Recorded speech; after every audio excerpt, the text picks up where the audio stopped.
You know that exact feeling, right? Your phone buzzes, it's a notification from your banking app, and you kind of already know what it's going to say before you even open it. It's literally like walking into a horror movie you've already seen 100 times. You check your balance, and it's hovering at what, $17? And then, well, as if the universe is just testing you on that exact same day, your car makes a brand new, very expensive sounding rattling noise. Or maybe your kid's school sends an email about an unexpected fee. Or your boss drops that dreaded, "Hey, can we talk?" message that instantly makes your stomach just drop. You sit there staring at your screen, realizing a terrifying truth: you are exactly one random Tuesday away from a total financial disaster. Look, if you're constantly crossing your fingers, praying nothing breaks because you just don't have the cash to fix it, you are in exactly the right place. Welcome to This Explainer. Today, we are going to build a completely shame-free, absolutely foolproof emergency fund in exactly 60 days. And yes, for sure, this works even if you are feeling completely broke right now. So here is our game plan for today. We're going to cover 1. The financial domino effect, 2. Why your brain hates saving, 3. The 60-day framework, 4. Plugging leaks and finding cash, and finally, 5. Becoming completely unpanickable. All right, let's jump straight into part 1, the financial domino effect. Now, most people think you build an emergency fund after you miraculously get your financial life together. But honestly, it's the other way around. You actually build an emergency fund so you can get your life together. So I want you to ask yourself honestly, do you live with that quiet, low-level background dread of unexpected bills? A flat tire, a sudden dental issue, a random Tuesday problem? If you do, I need you to know right off the bat that you are not failing, and you are certainly not alone in this. The sheer scale of this issue is honestly staggering. According to data from Bankrate, 24% of Americans have absolutely zero emergency savings. Nothing. To put that into perspective, that is nearly 1 in 4 people you walk past on the street every single day. And if we look at the psychological toll of this, the American Psychological Association reports that a massive 64% of adults cite money as a top source of personal stress. So if you feel a tight knot in your chest every single time you think about your finances, congratulations, you are extremely normal. That anxiety you're feeling, it isn't a character flaw, it's a completely rational response to not having a buffer. And that lack of a buffer leads directly to what we call the financial domino effect. Think about it. One unexpected $100 bill hits. You don't have it, so your account overdrafts. Bam, now you have a $35 overdraft fee. Then a late fee on another bill. Then you're forced to put your groceries on a credit card, charging 24% interest. You're borrowing from friends. It turns into a total panic spiral. An emergency fund isn't just a boring pile of cash. It is quite literally a shock absorber for your life. It is the one thing that stops that very first domino from falling. Which brings us to part 2, why your brain hates saving. So if we all know we need this shock absorber, why is it so incredibly hard to just save the money? Well, before we jump into any math, we really have to address the guilt trip head on. Because if you're struggling to save, it is not because you are lazy or just bad at math. When you're living paycheck to paycheck, your brain enters a very specific, scientifically documented state called scarcity mode. Your brain becomes hardwired for survival today, not stability for next year. Scarcity mode basically forces you to fixate on immediate problems, ignore future risks, and, get this, actually grab little comfort purchases just to cope with the immense daily stress. This is exactly why standard financial advice like, hey, just save 20% of your income is completely useless.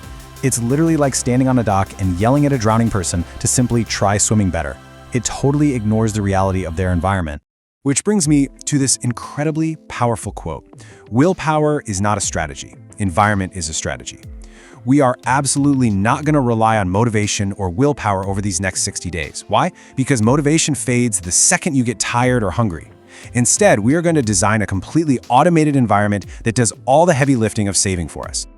All right, let's get into the how-to. Part 3, the 60-day framework. We are going to build this life-changing shock absorber using very simple math and just a little bit of behavioral psychology. Our target goal for the next 60 days is exactly $600. Why $600? Well, because a $10,000 fund sounds great, but a massive goal right now is paralyzing. $600 is the magic number. It is big enough to handle most of those random Tuesday problems we talked about, a blown tire, a sudden urgent care copay, a higher than expected utility bill, but it is small enough that it remains highly achievable even if you are starting from absolutely zero today.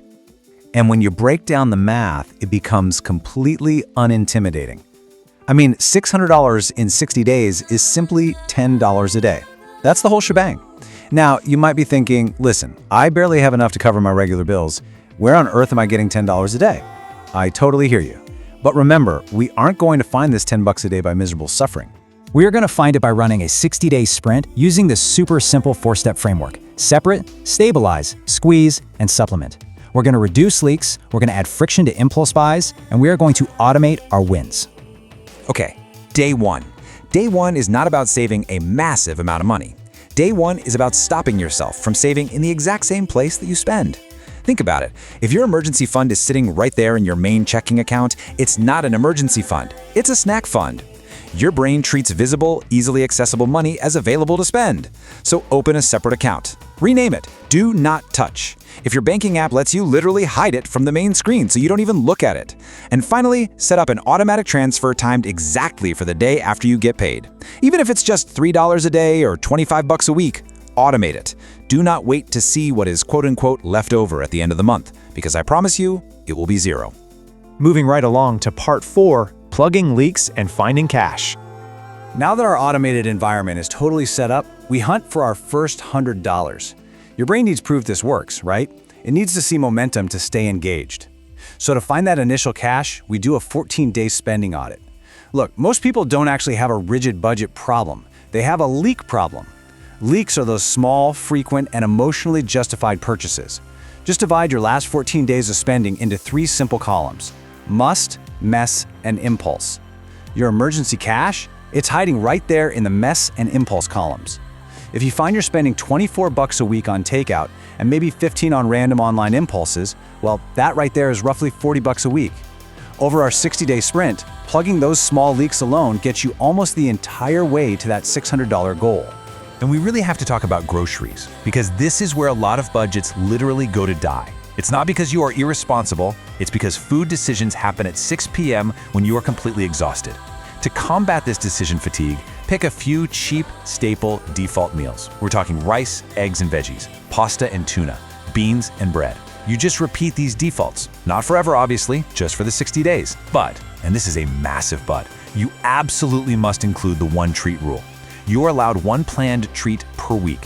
Psychology 101 tells us that total restriction breeds absolute rebellion. If you remove all joy from your life, you will snap, you'll rebound, and you'll spend double a week later. Now, eventually, cutting expenses can only take you so far. You can only cut so much before you hit bone. So we supplement. We need quick, temporary income boosts. You could ask for just 4 hours of overtime a week. Or go on a single weekend money mission. Deliver food, help someone move, tutor, clean a house, with a strict non-negotiable goal to make $150 in one weekend. Or just pick up the phone and negotiate one recurring bill, like your internet or your car insurance. I know, it sounds exhausting, but remember, it is only a 60-day sprint, and the payoff is a life completely free of financial panic. And that perfectly tees up part 5, becoming completely unpanicable. So once you actually have this money saved up, the hardest part isn't keeping it. Well, actually, scratch that. It is not spending it when your emotions inevitably spike. We have to protect the fund with strict ground rules. A real emergency threatens your health, your housing, your basic transportation to your job, or your basic utilities. It is absolutely not a flash sale, a last-minute vacation, sheer boredom, or just a really bad day at work. You have to be ruthless about this. And hey, if you do use the money for a real emergency, you immediately implement the replace first rule. If you spend $120 on an urgent care visit, your very next financial goal is replacing that $120 before you do anything else. This ensures your fund stays alive as a permanent shield instead of just slowly bleeding out over time. To show you how beautifully this all comes together, take Maya for example. Maya was stuck in that classic awful credit card loop. Every month was super tight, a surprise bill would pop up, and went straight on to a 24% interest credit card, and the minimum payments made her next month even tighter. Traditional budgeting just depressed her.